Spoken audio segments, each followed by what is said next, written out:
ከአራዊት እንደ ጅብ ከፍጥረት እንደ ሰይጣን ፈሪ የለም። ጉልበታምም እንደነሱ የለም።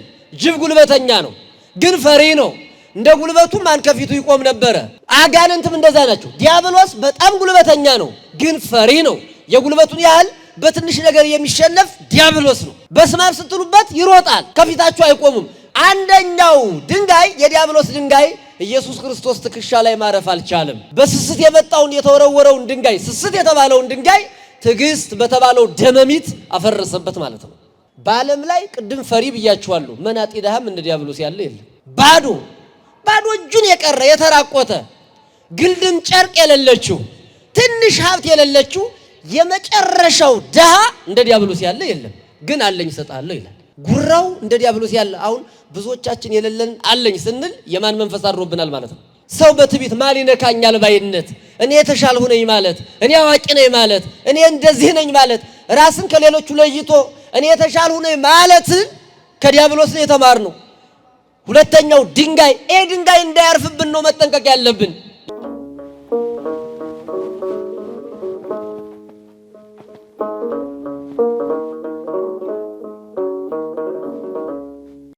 በስመ አብ ወወልድ ወመንፈስ ቅዱስ አሐዱ አምላክ።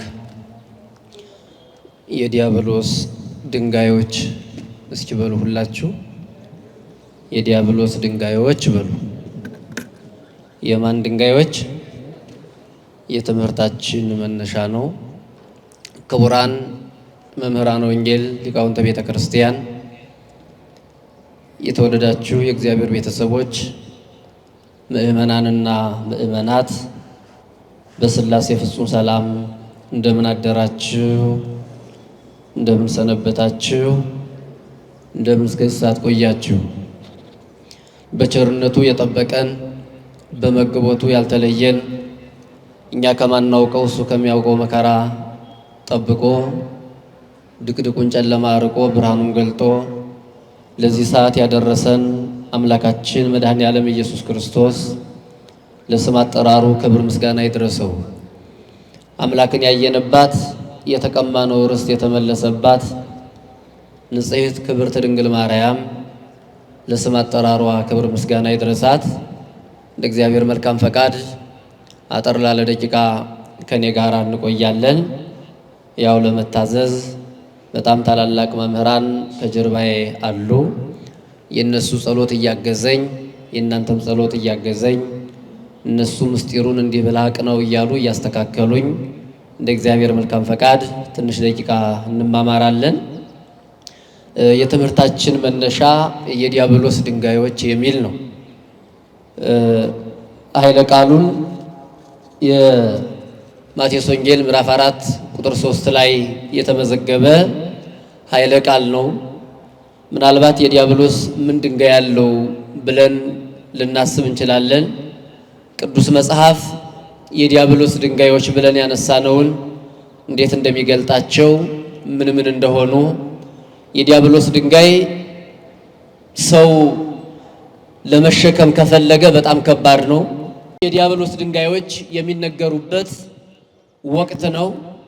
ይህ ወቅት ሰሞኑን ሊቃውንቱም ሲያስተምሯችሁ እንደሰነበቱ ሲነግሩን እንደሰነበቱ ጌታችን መድኃኔ ዓለም ኢየሱስ ክርስቶስ ዛሬ ተሰቀለ ዓለሙን አዳነ ብለን ከመናገራችን ቀድሞ መጀመሪያ መስቀል ላይ ከመውጣቱ አስቀድሞ በሰው ልጅ ትከሻ ላይ ዲያብሎስ ጭኗቸው የነበሩ ታላላቅ ድንጋዮችን ቀድሞ አንከባሏቸዋል። እነዚህ ድንጋዮች ምንድናቸው የሚለውን ስንመለከት ማቴዎስ ሲመዘግብ የማቴዎስ ወንጌል ምዕራፍ 4 ቁጥር 3 ጀምሮ ወቀርበ ዘያሜክሮ ወይቤሎ እመሰ ወልደ እግዚአብሔር አንተ በል ከመእላንቱ አበባን ህብስተ ይኩና። ፈታኙ ወደሱ ቀረበና ድንጋዮችን ይዞ ነው፣ ዝም ብሎ አይደለም። ዲያብሎስ ድንጋይ ይዞ ወደ ኢየሱስ ክርስቶስ ቀረበና እመሰ ወልደ እግዚአብሔር አንተ በል ከመእላንቱ አበባን ህብስተ ይኩና። እነዚህ ድንጋዮች ዳቦ እንዲሆኑ አድርግ አለው ይላል። ምን ይዞ ቀረበ አልኋችሁ? የዲያብሎስ ድንጋዮች ያለው ከዚህ ላይ ነው። ዲያብሎስ በዚህ መጽሐፍ ቅዱስ ውስጥ ለጊዜው ዲያብሎስ ድንጋዩን ይዞ ወደ ዳቦነት ለማስቀየር አስቧል። ቅዱስ ቄርሎስ ይህን ሲተረጉም ዲያብሎስ ረሃብተኛ መሆኑን ራሱ ተናገረ ይላል። ፍጹም ረሃብተኛ መሆኑን ዲያብሎስም ርቦታል። የተራበው ምንድነው ካለይ ኃጢአት ተርቧል። ለምን ካለይ ኃጢአት የሌለበት ጌታ በለበሰው ስጋ ጠውልጎ ተርቦ ሲመለከተው ዲያብሎስም ከኢየሱስ ክርስቶስ ኃጢአት የማይስማማው አምላክ መሆኑን ሲያይ ኃጢአትን ተራበ። ከሰው ልጆች ኃጢአት እንደፈለገው ያገኛል። ከኢየሱስ ክርስቶስ ግን የሚያገኘው ነገር የለም። ስለዚህ ራሱን ኢየሱስ ክርስቶስ ራሱን ደሃ አድርጎ የመጣውን ጌታ ሲመለከተው ዲያብሎስም ደህየ ይላል። ስለዚህ ረሃብተኛው ዲያብሎስ ራሱን አጋለጠ። ድንጋይ ጨብጦ ይዞ በል ይሄንን ድንጋይ ዳቦ አድርገው አለው ይላል። እንግዲህ የዲያብሎስ ድንጋዮች ያልነው ይሄን ነው። ታዲያ እነዚህን ድንጋዮች ወደ ኢየሱስ ክርስቶስ ሊወረውራቸው ያሰቡ 3 ታላላቅ ድንጋዮች አሉት አለ። እነዚህን ድንጋዮች ወደ ኢየሱስ ክርስቶስ በቅደም ተከተል ወርውሯቸዋል። አረፉ። ኢየሱስ ክርስቶስ ትከሻ ላይ ወይም ልብ ላይ ማረፍ የሚችሉ ድንጋዮች ናቸው ወይስ ምንድን ናቸው ብለን ስናስብ እነዚህ ድንጋዮች በእጁ የጨበጣቸው ቀዳማይ አዳምን ወርውሮ ያደማበት ወርውሮ ከገነት ያስወጣበት 3ቱ የዲያብሎስ ድንጋዮች ቀድሞ አዳምን ከገነት ያወጡት የሰው ልጅ ከርስቱ ያፈናቀሉት ያሳደዱት 3ቱ ታላላቅ ድንጋዮች ለቀዳማዊ አዳም ተዘጋጅተው ቀዳማዊ አዳምን ድል የነሳበትን ድንጋይ ለዳግማዊ አዳም ለኢየሱስ ክርስቶስ ዲያብሎስ መወርወር ጀመረ። እንደምታስታውሱት በኦሪት ዘፍጥረት ምዕራፍ 3 ላይ እንደተመዘገበው ዲያብሎስ ለቀዳማዊ አዳም 3 ድንጋዮችን ወርውሮ 3ቱም ድንጋዮች የአዳምን ትከሻ አድቅቀው አናቱን ገምሰው ልቡን አፍርሰው ወደዚህ ምድር አምጥተውታል። ስንቱ ድንጋዮች አልዋችሁ? 3ቱ ድንጋዮች። ምዕመናን ብዙ ጊዜ ኢየሱስ ክርስቶስ በዚህ ዓለም በዚህ ምድር የተፈተነባቸው ፈተናዎች በዚህ ዓለም የተቀበላቸው መከራዎች በሙሉ ቀዳማዊ አዳም ዳግማዊ አዳም ብለን የምንጠራውም ቀዳማዊ አዳም ያጣውን ክብር ዳግማዊ አዳም ስለመለሰለት ነው። ቀዳማዊ አዳም የተገረፈውን ግርፋት ዳግማዊ አዳም ተገርፎ ፈወሰው ምንለው ከዚህ የተነሳ ነው። ቀዳማዊ አዳም ድንጋይ ወርውሮ ዲያብሎስ አናቱን ያደማበትን ኢየሱስ ክርስቶስ እነዚያን ድንጋዮች አፈናቅሎ ወይም ደግሞ አርቆ ድል ነስቶ ካሰው ምንል ከዚህ የተነሳ ነው። ስለዚህ 3ቱ ድንጋዮች አዳም የወደቀባቸው 3ቱ ድንጋዮች ኦሪት ዘፍጥረት ምዕራፍ 3 ላይ ስትመለከቱ አንደኛው ስስት ነው፣ ሁለተኛው ትዕቢቱ ነው፣ ሶስተኛው ደግሞ ገንዘቡ መውደዱ ይህንን ዓለም መውደዱ ነው። እነዚህ ናቸው አዳምን የጣሉት። እነዚህ የዲያብሎስ ድንጋዮች ናቸው። ወደ አዳም የተወረወሩ ድንጋዮች ናቸው። እነዚህ ስስቱ፣ ትዕቢቱ፣ ይህንን ዓለም መውደዱ በምንድን ነው ካላችሁኝ አንተ ይህችን በለስ ብትበላ የሚለው ቃል ብትበላ የሚለው ምግብ ነው፣ የምግብ ጉዳይ ነው። ብትበላ የሚለውን ለሆድ የሚስማማ ነው። በለስን በመብላቱ አዳም ስስታምነቱን ገልጧል። የዲያብሎስ ድንጋይ አዳም ላይ አርፎበታል፣ በዚህ ተሸንፏል። ሁለተኛው ትዕቢት ነው። ትዕቢቱ ደግሞ ይህንን በለስ ብትበላ አምላክ ትሆናለህ፣ አምላክ ለመሆን አዋቂ ለመሆን መጣር፣ እገሌ አዋቂ ነው፣ እገሌ ሊቅ ነው፣ እገሌ ጥበበኛ ነው መባል ምን ዋጋ አለው? ሕይወት የሌለው ዕውቀት ብለን ካልተው ነው ሁሉን አዋቂ ተብሎ ለመከበር ትዕቢቱን በዚህ ገለጠ። በለስም በልቶ አዋቂ ሆኖ ሁሉን ገዥ ለመባል በዚህም የዲያብሎስ ድንጋይ አዳም ላይ ተሳክቶለታል፣ ልቡን አፍርሶታል። ሶስተኛው ይህን ዓለም መውደድ የዓለም ገዥ ትሆናላችሁ የሚለው ገዥነት፣ ሁሉ የኔ ነው ማለት ጠቅላይነት። ይሄም ዲያብሎስ የወረወረው ለአዳም የወረወረው ድንጋይ ነው። በዚህም አዳም ትከሻው ደቋል፣ አጥንቱ ተሰብሯል። በዚህ ምክንያት ከገነት ወጥቷል። ዳግማዊ አዳም ኢየሱስ ክርስቶስ ተጠምቆ ሳይውል ሳያድር ዕለቱን ገዳመ ቆሮንቶስ ገብቶ ሲጾም የቆሮንቶስን ዋሻ መርጦ ያቺ ቆሮንቶስ ምናልባት በሊቃውንቱ በትርጓሜ ነው የምታገኟት እንጂ ገጸ ንባቡ ላይ ወሰዶ መንፈስ ገዳመ ወደ ምድረ በዳ ወሰደው ነው የሚለው ማቴዎስ ሲመዘግብ። ታዲያ ምድረ በዳ የተባለው ያቺ ቆሮንቶስ የተባለችው ዋሻ ደግሞ ሰው እየተገደለ ይቀበርባት ይጣልባት የነበረች ክፉ ዋሻ ናት። መስዋዕተ ኦሪት መስዋዕተ ጣዖት ሰዋባት የነበረች ክፉ ዋሻ ናት። መስዋዕተ ጣዖትን ሊያፈርስ አማናዊ መስዋዕት ኢየሱስ ክርስቶስ ወደ ቆሮንቶስ ገዳም ወይም ዋሻ ሄዶ ባሕታውያንን መስሎ ባሕታውያን ኢየሱስ ክርስቶስ ሲጾም ሰውነቱ ሲጠወልግ 40 መዓልትና 40 ሌሊት ሲጾም ሲጸልይ የኛ አራያ የባሕታውያን መመሪያ የኛም ጾም በምን መንገድ መጾም እንዳለብን ስራ ሲያስተምር ያን ጊዜ ሰውነቱ ደከመና ተራበ ይላል። እና አውግስጢኖስ የተባለ ሊቅ ምን ይላል? ወዳጅ ኢየሱስ ክርስቶስን አየኸው? ቆሮንቶስ ዋሻ ላይ እንጀራን ተርቦ ስታየው አልገረምህምን? ይላል። ኢየሱስ ክርስቶስ ህብስተ ሕይወት ነው። ግን ህብስቱ ራሱ ህብስትን ተራበ፣ እንጀራን ተራበ ሲባል አልገረምህም? ይላል አውግስጢኖስ። አዎ ይገርማል። ያን ጊዜ ዲያብሎስ የቀደመ አዳምን ያባረረበትን ድል የነሳበትን ድንጋይ ወደ ኢየሱስ ክርስቶስ ይዞ ቀረበ። እነዚህ ድንጋዮች ዳቦ እንዲሆኑ በል ተናገር አለው። መሰወልደ እግዚአብሔር አንተ የእግዚአብሔር ልጅ የሚለውን ያውቃል ይሰማል። አጋንንት እንኳን እግዚአብሔር አምላክ መሆኑን ፈጣሪ መሆኑን ያምናሉ ያውቃሉ። ስለዚህ ስጋ ለብሶ ደግሞ ተርቦ ሲያይ ተጠራጠረ። ይህ ሰው ታምር ሲያደርግ አይቼዋለሁ፣ ጎባጣ ሲያቀና፣ ውር ሲያበራ፣ ሙት ሲያነሳ አይቼዋለሁ።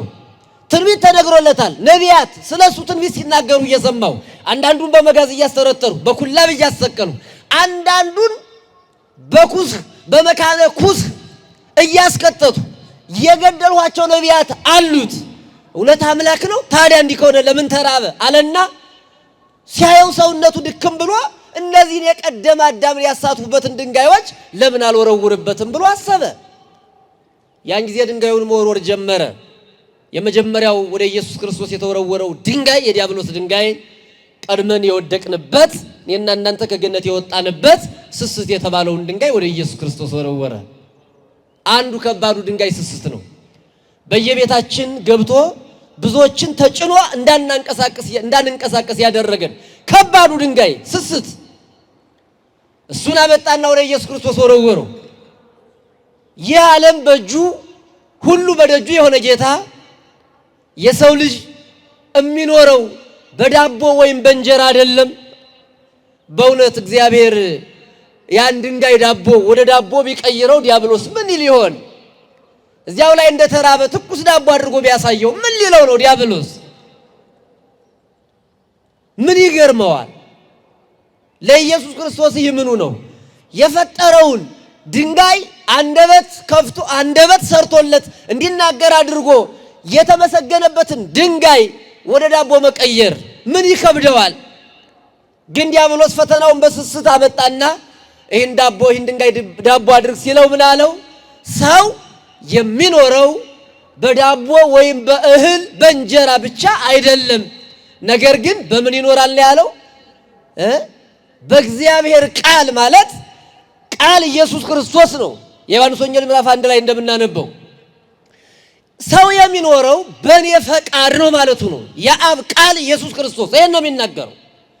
በእኔ ፈቃድ እንጂ የቀረበውን ለመጉረስ የጎረሱትን ለማላመጥ ያላመጡትን ለመዋጥ ያለኔ ፈቃድ አይሆንም። ስለዚህ ሰው የሚኖረው በእንጀራ ብቻ አይደለም። እንጀራውንም ማዘጋጀው እኔ ነኝ፣ ድንጋዩንም ወደ ዳቦም ቀይረው እኔ ነኝ። የባህሪ ስልጣኔ ነው። ስለዚህ ሰው የሚኖረው በእግዚአብሔር ቃል ማለት በእኔ በኢየሱስ ክርስቶስ። በሌላ አነጋገር በዚህ በምድራዊ ምግብ ሳይሆን ሰው የሚኖረው አካላዊ ቃል መስቀል ላይ ተሰቅዬ ስጋን ለብሼ መስቀል ላይ ተሰቅዬ በምሰጠው ስጋና ደም ለዘላለም ይኖራል እንጂ በዚህ ዓለም ምግብ ብቻ ሕያው ሆኖ መኖር አይችልም የሚል ትርጓሜ እንዳለው ሊቃውንቱ ይተረጉማሉ። እንዲህ አድርጎ ስስቱን ባዶ አደረገበት። አንደኛው ድንጋይ የዲያብሎስ ድንጋይ ኢየሱስ ክርስቶስ ትከሻ ላይ ማረፍ አልቻለም። በስስት የመጣውን የተወረወረውን ድንጋይ ስስት የተባለውን ድንጋይ ትዕግስት በተባለው ደመሚት አፈረሰበት ማለት ነው። ባዶ አረገው። ቀጠለ። አንደኛው ድንጋይ ተወርውሮ ያልተሳካለት ዲያብሎስ ሁለተኛውን ድንጋይ ወደ ኢየሱስ ክርስቶስ መወርወር ጀመረ። እንደሰማችሁት እንደተማራችሁት ወደ ቤተ መቅደስ ጫፍ ላይ ወሰደው ይላል። አንዳንዴ በደንብ ማስተዋል ያለብን ወሰዶ መንፈስ ገዳመ መንፈስ ወደ ምድረ በዳ ወሰደው ሲባል ዲያብሎስ ኢየሱስ ክርስቶስን ወሰደው ማለት እንዳይመስላችሁ ወዳጅ። እንኳን ኢየሱስ ክርስቶስን አንደበቱ ከጸሎት ልቡ ከቂም ከበቀል የራቀን ሰው ጸሎት የሚጸልይን ሰው እንኳን አጋንንት በአካባቢው አይደርሱም። ስመ እግዚአብሔር በዓለም ላይ ከአራዊት እንደ ጅብ ከፍጥረት እንደ ሰይጣን ፈሪ የለም። ጉልበታምም እንደነሱ የለም። ጅብ ጉልበተኛ ነው ግን ፈሪ ነው። እንደ ጉልበቱ ማን ከፊቱ ይቆም ነበረ። አጋንንትም እንደዛ ናቸው። ዲያብሎስ በጣም ጉልበተኛ ነው ግን ፈሪ ነው። የጉልበቱን ያህል በትንሽ ነገር የሚሸነፍ ዲያብሎስ ነው። በስማም ስትሉበት ይሮጣል፣ ከፊታችሁ አይቆምም። ዝም ስትሉበት ከያዘ አይለቅም። ከተቆጣጠረ ጨብጦ ከያዘ ከባድ ነው፣ ጉልበተኛ ነው። ጉልበቱ ግን በትንሹ መሸነፍ የሚችል ነው። እና ጌታችን ኢየሱስ ክርስቶስን መንፈስ ወሰደው ሲባል ፈቃዱ ወሰደው፣ በፈቃዱ ሄደ ተብሎ ይተረጎማል እንጂ አጋንንት ወሰዱት ማለት አይደለም። በፈቃዱ ነው የሄደለት። ሊፈትነው የሰው ልጅ ሊክስ የመጣ ጌታ ስለሆነ፣ ስለዚህ ወደ ቤተ መቅደሱ ጫፍ ወስዶ አንተ የእግዚአብሔር ልጅ ከሆንክ ስላንተ ትንቢት ተነግሯል። እንግዲህ ሰው በእግዚአብሔር ቃል ብቻ ነው የሚኖር ብለህ መልሰኸኛል፣ አሳፍረኸኛል። ያኛውን ድንጋይ ባዶ አድርገኸዋል። አሁን ደግሞ ይሄኛውን ድንጋይ ወርውር ያለው ከቤተ መቅደሱ ጫፍ ላይ ራስህን ወርውርና መላእክት ያነሱሃል ያለው። አሁን ይሄ ደግሞ ሰው ምንም አልሆንም፣ ማን ይነካኛል፣ ጉልበታም ነኝ፣ ከኔ በላይ ማን ጀግና አለ ብሎ አላስፈላጊ ስራ መስራት ትምክህት ነው፣ መመካት ነው። ሰው መመካት ካለበት በአምላኩ ይመካ። ሰው መመካት ካለበት በሃይማኖቱ ሊመካ ይገባል። ሰው መመካት ካለበት እግዚአብሔር መሐሪ ነው፣ የማታልፈ መንግስት ያወርሰኛል፣ ገነትን የኔ ርስት አድርጎ ሰጥቶኛል፣ በኋላም የዘላለም ሕይወት መኖሪያ የዘላለም መኖሪያ መንግስተ ሰማያት ለኔ ሰጥቶኛል ብሎ ንስሐ እየገባ እየጾመ እየጸለየ እየመጸወተ በጎ ስራ እየሰራ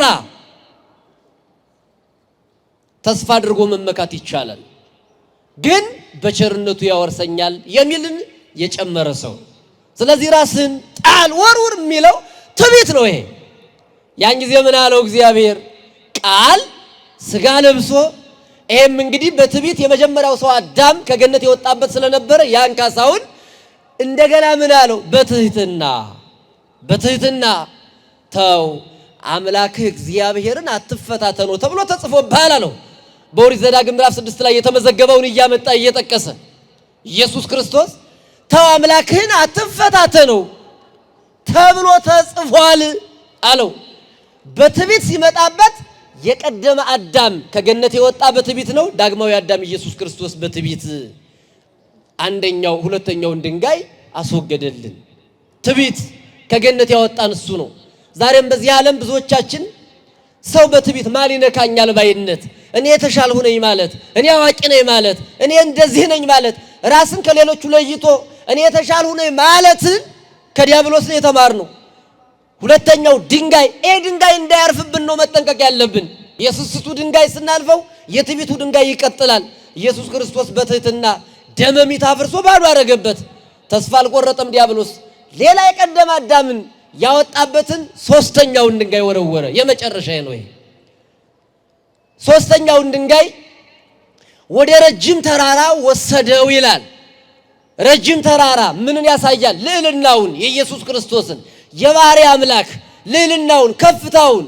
ተራራ ሲወጡት እንደሚያደክም ሁሉ ነገረ ክርስቶስ የእግዚአብሔር ባህሪ ተመርምሮ የማይደረስበት ረቂቅ አድካሚ መሆኑን ለመግለጥ ወደ ረጅም ተራራ የእግዚአብሔርን ክብር ይገልጣል። የእግዚአብሔርን ባህሪ መርምረን የማንደርስበት አምላክ መሆኑ ይገልጣል። በሌላ አነጋገር ተራራ ደክመው እንደምንም ብለው ወጥተው ተራራ ላይ ሆነው ዘቅዘቅ አድርገው ወደ ታች የተመለከቱ እንደሆነ ሁሉን ነገር ማየት ይቻላል። እግዚአብሔርን የተከተሉት እንደሆነ በመንፈስ ቅዱስ መነጽርነት ይህንን ዓለም ከንቱ አድርጎ ሰማያዊውን ሀብት ማየት ይቻላል። ስለዚህ ነው ወደ ረጅም ተራራ ወሰደዋል። በዚያ ላይ አድርጎ የዚህን ዓለም ሀብት ሁሉ አሳየዋል። የዚህን ዓለም ሀብት ሰው የሚባላበትን የሚገዳደልበትን አንዱ ቀዳማዊ አዳምን ከገነት ያወጣበትን ሀብታምነትን ወይም ጠቅላይ ሁሉ የኔ ነው ማለትን ገንዘብ ወዳድነትን እነዚህን ሁሉ አሳየው። እንግዲህ የመጨረሻው ድንጋይ የስስቱ ድንጋይ አልተሳካም፣ አንኮታኩቶ ጣለው ኢየሱስ ክርስቶስ። የትዕቢቱ ድንጋይ አልተሳካም፣ አውርዶ ጣለው ኢየሱስ ክርስቶስ። አሁን የቀረው ይህንን ዓለም ገንዘብ የመውደዱ ድንጋይ ነው። እሱን ወረወረ። ሁሉንም ይህንን ሀብት አየኸው አለው። አዎ አየሁት አለ። አቤት ኢየሱስ ክርስቶስ ትዕግስቱ! ምእመናን ትዕግስቱ! አዎ አየሁት አለ። የዚህን ዓለም ብልጭልጭ እያሳየ ብዙ ጊዜ ዲያብሎስ ፌክ ነገሮችን ይወዳል።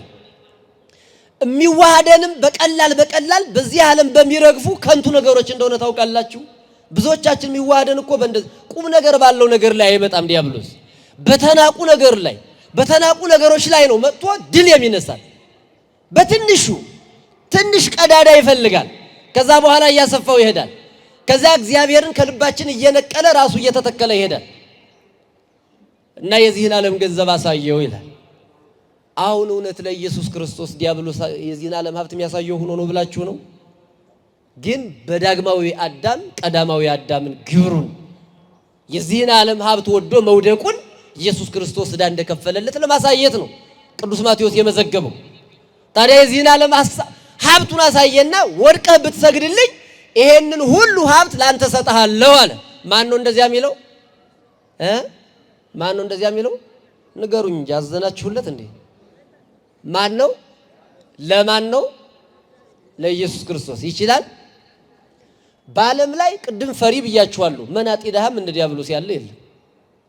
ባዶ እጁን የቀረ የተራቆተ ግልድም ጨርቅ የሌለችው ትንሽ ሀብት የሌለችው የመጨረሻው ድሃ እንደ ዲያብሎስ ያለ የለም። ግን አለኝ እሰጥሃለሁ ይላል። ጉራው እንደ ዲያብሎስ ያለ። አሁን ብዙዎቻችን የሌለን አለኝ ስንል የማን መንፈስ አድሮብናል ማለት ነው? የሌለውን ይሄ አለኝ እያለ ሰው ሲዋሽ የማንን ሐሳብ እያስፈጸመ ነው ማለት ነው? የዲያብሎስን። ውሸቱ በዚህ ነው የሚታወቅ። አለኝ አለ፣ ይሄን ሁሉ እሰጥሃለሁ አለ ኢየሱስ ክርስቶስ። ወድቀህ ብትሰግድልኝ የሚለው ለክርስቶስ አይስማማም፣ ለአምላክ አይስማማም። ያን ጊዜ ነው አምላክነቱን የገለጠ። ሶስተኛው ድንጋይ ይሄ ነው። ገንዘብን አሳየው። ከዛ በኋላ ምን አለው? ወድቀህ ብትሰግድልኝ ይሄን ሁሉ ገንዘብ እሰጥሃለሁ አለው። ብዙዎቻችን የዓለም ገንዘብ ቀርቶ አንድ ቤት ቁልፍ ቢሰጠን እና የስግደት ጉዳይ ጥያቄ ቢቀርብ መልሳችን ምን እንደሆነ አይምሯችን ይመርምረው፣ ቤታችን ይፈትሸው። ኢየሱስ ክርስቶስ ግን ምን አለ? ሁር እምድህሬ ሰይጣን፣ አንተ ሰይጣን ለእግዚአብሔር ለአምላክ ብቻ ስገድ ተብሎ ተጽፏል አለ። ለማን ስገድ? ለእኔ ማለቱ። ለእኔ ለእግዚአብሔር ይሰገዳል እንጂ ለአንተ ለክፉ ይሰገዳልን? ሁር እምድህሬ ከኔ ወግድ ሽሽ አለው። የዚህን ዓለም ገንዘብ ሲያሳየው መድኃኔዓለም ኢየሱስ ክርስቶስ ገንዘብን በመጥላት የዚህን ዓለም ጉዳይ በመርሳት የቀደመ አዳም የተሸነፈበትን ድንጋይ መድኃኔዓለም ኢየሱስ ክርስቶስ ደግሞ ገንዘብ መውደድን፣ ሀብት መውደድን፣ ስልጣን መውደድን፣ የዚህን ዓለም ጉዳይ መውደድን እነዚህን ድንጋዮች ሲወረውር እነዚያን አሽቀንጥሮ ጣለ። ከኔ ወግድ አለው። ምን ማለት ነው? ሊቃውንቱ ይህን ሲያትቱ ሲተረጉሙ ከኔ ራቅ አንተ ሰይጣን ከኔ በኋላ ሂድ ማለት ኢየሱስ ክርስቶስን አይቋቋምም አጋንንት። ግን እነዚህ ሶስቱ ድንጋዮች ወሩረህ አዳምን ከገነት አውጥተኸዋል። ከዛም በኋላ 5500 ዘመን እነዚህ ድንጋዮች በሰው ትከሻ ላይ እየተንከባለሉ ሰውን ሲያደክሙ ኑረዋል። ከኔ ኋላ ሂድ ማለት ግን እኔ በቆሮንቶስ አሁን ጾሙኝ ጸለይሁኝ ካሳ ሰጠኋቸው ካሳ ፈጸምሁላቸው በፈቃዴ። አሁን ግን ከኔ በኋላ እኔን አርአያ አድርገው ከሚጾሙ ምእመናን ከሚጸልዩ ምእመናን በጎ ስራ ከሚሰሩ እነዚህ ሰለስቱ አርስተ ኃጣው ሶስቱ የክፉ ስራ መገለጫ የሚባሉት ያንተ ድንጋዮች ከዚህ በኋላ ከምእመናን ትከሻ ላይ ይራቁ፣ ይወገዱ፣ ይሰበሩ ብሎ መድኃኔዓለም ኢየሱስ ክርስቶስ ከኋላ ሽሽ ያለው ከኔና ከናንተ ከሱ በኋላ መጾም የጾሙ ሐዋርያት፣ ከሱ በኋላ የጾሙ ሊቃውንት፣ ከሱ በኋላ የምንጾም እኛ፣ ከኛ በኋላ ሲጾሙ የሚኖሩ ምእመናን እስከ ዕለተ ምጽአት ድረስ የሚጾመው ጾም አጋንንት በእኛ ትከሻ ላይ ድንጋያቸውን ሲወረውሩ የስስቱን፣ ድንጋያቸውን ሲወረውሩ የትዕቢቱን፣ ድንጋያቸውን ሲወረውሩ የፍቅረ ነዋዩን የዚህን ዓለም ጉዳይ መውደድ፣ እነዚህን ሶስቱን ታላላቅ ድንጋዮች ከኔና ከእናንተ ራስ ላይ ከኔና እናንተ ልብ ላይ አውልቆ የማቴዎስ ወንጌል ምዕራፍ 6ን ተከለ። ሊቃውንቱን በንጽጽር ሲያስተምሩ ሶስቱ ታላላቅ የዲያብሎስ ድንጋዮች ስስት፣ ትዕቢት፣ ይህን ዓለም ገንዘብ መውደድ፣ እነዚህን ማፍረሻዎችን በማቴዎስ ወንጌል ምዕራፍ 6 ላይ መድኃኔዓለም ኢየሱስ ክርስቶስ እንደገና አቀናብሮ ጾም፣ ጸሎት፣ ጾም፣ ምጽዋት፣ ጸሎት፣ እነዚህ የሶስቱ ድንጋዮች ማፍረሻ ትልቁ ደመሚቱ ማፍረሻው ማሽኑ ምንድነው ይባል? ማቴዎስ ወንጌል ምዕራፍ 6 ላይ ደግሞ እንደገና ኢየሱስ ክርስቶስ ተከላቸው። አያችሁ፣ ዲያብሎስ ድንጋዩን ሲተክለው፣ ዲያብሎስ ድንጋዩን ሲወረውረው መቃወሚያ። መቼም ዓለም መሳሪያ ትሰራለች። የሆነ መሳሪያ ስትሰራ አንዳንዶቹ ደግሞ አንዲት የበለጸገች ወይም ኃይለኛ ሀገር ተኩሳ እንዳትመታ ምን ይተከላል? መቃወሚያ አለው። ስለዚህ የዲያብሎስ ድንጋዮች ሲወረውር መቃወሚያው ደግሞ ማቴዎስ ወንጌል ምዕራፍ 6 ላይ ተመዝግቧል። ሶስቱም የስስቱን በምጽዋት የስስቱን ድንጋይ በምጽዋት እናባርረዋለን። የትዕቢቱን ድንጋይ ደግሞ ሲመጣ በጸሎት እናባርረዋለን። ገንዘብ የመውደዱ ድንጋይ ደግሞ ሲመጣ ወይም ፍቅረ ነዋይ ሲመጣ ደግሞ በጾም እናባርረዋለን። ሶስቱ ድንጋዮች በሶስቱ አርስተ ምግባራት ሰናያት፣ ሰለስቱ አርስተ ምግባራት ሰናያት ይባላሉ። የማቴዎስ ወንጌል ምዕራፍ 6 ላይ የተመዘገቡ ሶስቱ አርስተ ኃጣውእ አሉ። ሶስቱ አርስተ ምግባራት ሰናያት የበጎ ነገር መገለጫዎች፣ አንድ ክርስቲያን ሊያደርጋቸው የሚገቡ ነገሮች። እንደዚህ አድርጎ መድኃኔዓለም ኢየሱስ ክርስቶስ ዲያብሎስ የወረወረውን ድንጋይ ከኔና ከእናንተ ትከሻ ላይ ያርቆታል። አሁን ችግራችን ምንድነው? ትምህርቴን ጨርሻለሁ።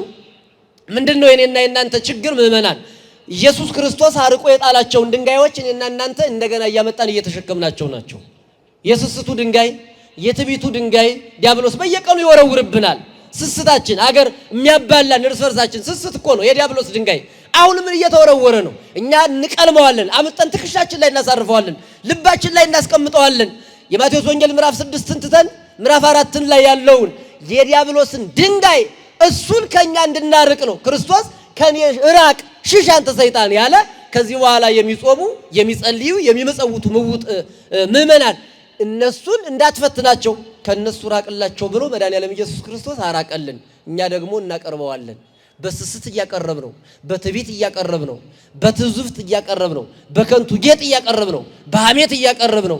እያንዳንዳችን ዲያብሎስ ድንጋዩ ብዙ ነው። እነዚህ ትልልቅ ድንጋዮች ናቸው። ጥቃቅን ድንጋዮች አሉት እና ሐሜት የሚባሉ ድንጋዮች አሉት። እነዚህ ትልልቆች ናቸው። ከዛ ውጭ ደግሞ ትምክህት፣ ይሄ አጉል ጌጥ የሚባሉ ማን ይነካኛል ማለት፣ የነገን አለማሰብ፣ ሁልጊዜ ዘላለማዊ መምሰል፣ የዚህን ዓለም ሀብት መውደድ፣ እያንዳንዱ በየቤታችን የሚወረውረው ድንጋይ አለ። ያን ድንጋይ ወርውሮ ለመጣል መድኃኔዓለም ኢየሱስ ክርስቶስን አብነት ማድረግ ይገባል። ሰው የሚኖረው በእግዚአብሔር ቃል ነው። ሰው የሚኖረው እግዚአብሔር በፈቀደለት ልክ ነው። እኛ ባሰብነው ልክ አይደለም። ማታ ተኝተን ስንነሳ እርግጠኛ አልነበርንም፣ እንደምንነሳ እርግጠኛ አልነበርንም። ማን ያውቃል? ሰው በተኛበት በዚያው ይቀራል። እዚሁም ይቀራል፣ ወጦ መንገድ ላይ ይቀራል። ሁሉም ነገር እግዚአብሔር አዋቂ ነው ማለትን ከጀመርነ፣ ትዕቢትን ካራቅነ፣ ስስትን ካራቅነ፣ የዚህን ዓለም ገንዘብ መውደድን ከተውነ መድኃኔዓለም ኢየሱስ ክርስቶስ በብዙ በረከት ይባርከናል። ጾማችን የበረከት ይሆናል። የዲያብሎስ ድንጋይ እኛ ትከሻ ላይ አያርፍምና በትዳር ላይ የሚወረወረውን ድንጋይ እግዚአብሔር ፈንቅሎ ይጣልልን። በሕይወታችን ብዙ ድንጋዮች ይወረወራሉ። እነዚያን የዲያብሎስ ድንጋዮች መወጣት ማለፍ የምንችለው ቅድም እንዳልኋችሁ በጾም በጸሎት በምጽዋት ነውና ሶስቱን ክፉ ኃጢአቶች በሶስቱ በጎ ስራዎች ተክተን ሰርተን ንስሐ ገብተን ስጋውን ደሙን ተቀብለን የማታልፈዋን መንግስት እንድንወርስ የአምላካችን መልካም ፈቃዱ ይሁንልን። እኔ እንደ ዮሐንስ ትንሽ መንገድ ለመጥረግ ያህል ነው እንጂ ዋናውን ትምህርት የሚያስተምሩ መምህራን ተጋብዘዋል። እነሱ ጋር እንማማራለን። የዲያብሎስ ድንጋዮች በሉ እስኪ በሉ። የማን ድንጋዮች? የዲያብሎስ ድንጋዮች ስንት ናቸው? ዋናዎቹ ስንት ናቸው? ምን ይባላሉ? የዲያብሎስ ድንጋዮች በደንብ ንገሩኝ ጮክ ብላችሁ። ምን ይባላል? አንደኛው ድንጋዩ ስስት የማን ድንጋይ ነው? የዲያብሎስ ድንጋይ። ሁለተኛው ደግሞ ምንድነው? የዲያብሎስ ድንጋይ ትዕቢት የዲያብሎስ ድንጋይ ነው። ሶስተኛው የማን ድንጋይ? የዲያብሎስ ድንጋይ ምንድነው? የዚህን ዓለም ሀብት ንብረት መውደድ ደግሞ የማን ድንጋይ ነው ማለት ነው? የዲያብሎስ ድንጋይ ነው። የእነዚህ ማፍረሻ መንገዶች ደግሞ የት ነው ያሉ አልኋችሁ? መቃወሚያዎች የማቴዎስ ወንጌል ምዕራፍ 6 ላይ የተመዘገቡት ጸሎት፣ ምጽዋትና ምንድናቸው? ጾም። በእነዚህ የዲያብሎስን ድንጋይ ንደን ካቡን አፍርሰን ከእግዚአብሔር ጋር እንድንኖር ዲያብሎስን ነቅለን እግዚአብሔርን ተክለን እንድንኖር የአምላካችን መልካም ፈቃድ ይሁንልን። የዲያብሎስ ድንጋዮች ያስተማረን የመከረን አምላካችን ክብር ምስጋና ይድረሰው። ይቆየን። እግዚአብሔር ይስጥልን።